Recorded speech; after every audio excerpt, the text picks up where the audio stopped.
Bonsoir chez vous. Selon le dictionnaire Larousse, le terme symbolique peut désigner à la fois le caractère d'un symbole, le domaine des symboles ou un ensemble systématique de symboles. Le symbole, lui, toujours selon le Larousse, est un signe, un être animé ou une chose qui représente un concept qui en est l'image, l'attribut, l'emblème. En d'autres termes, un symbole est une représentation concrète d'une réalité abstraite.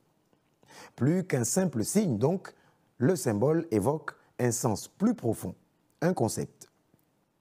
Au Gabon, la symbolique qui gravitait déjà autour du mois d'août prend assurément une nouvelle dimension au regard des symboles forts qui viennent se greffer à un existant dont la saveur, par l'usure du temps et des mœurs douteuses, avait fait fuir le patriotisme. Le 30 août 2023 et la période de transition, il faut bien le reconnaître, ont redonné de la saveur à la res publica, la chose publique, à telle enseigne que le mois d'août reprend effectivement ses droits devant l'histoire et en toutes circonstances. Le 9, le 16, le 17 et le 30 août, entre indépendance et libération, août c'est août.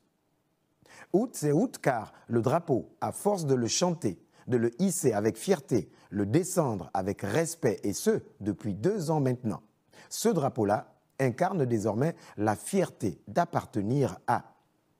La saveur du 9 août, jour de sa célébration, va gagner en condiment et en maturité avec notamment l'appropriation imposée à juste titre des paroles de notre hymne national invitant à l'unité, la paix et la vertu autour du drapeau chaque lundi matin et vendredi après-midi. Entre indépendance et libération, août c'est août, avec une allocution le 16 au soir, la première de la Ve République très attendue par les patriotes qui désormais veulent et peuvent lire autrement les discours politiques. Août c'est août, avec le sentiment retrouvé de la symbolique véritable de la célébration le 17, date de l'accession de notre Gabon d'abord à la souveraineté internationale.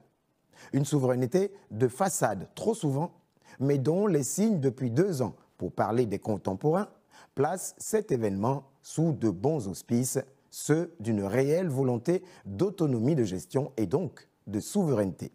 Entre indépendance et libération, août c'est août, avec la célébration le 30 de l'événement devenu institutionnel, le coup de la libération. Celui qui a vu tout un peuple valider ce que sous d'autres cieux, d'aucuns appellent coup d'État. Une validation clairement exprimée lors de la présidentielle du 12 avril 2025. Une célébration qui vaut bien son pesant d'or à travers la délocalisation des festivités, cette année dans la province de la Nyanga. Entre le 17 août à Libreville et l'embellie de la ville, c'est plus que par le passé l'opportunité de dresser un état des lieux de la province, la belle Nyanga qui, comme toutes les autres, aspire au développement. Une opportunité tout indiquée pour un état des lieux dans ce sens. Les chantiers ne manquent pas. À titre d'exemple, les capacités d'accueil gagneraient à être réévaluées pour ne citer que cet exemple.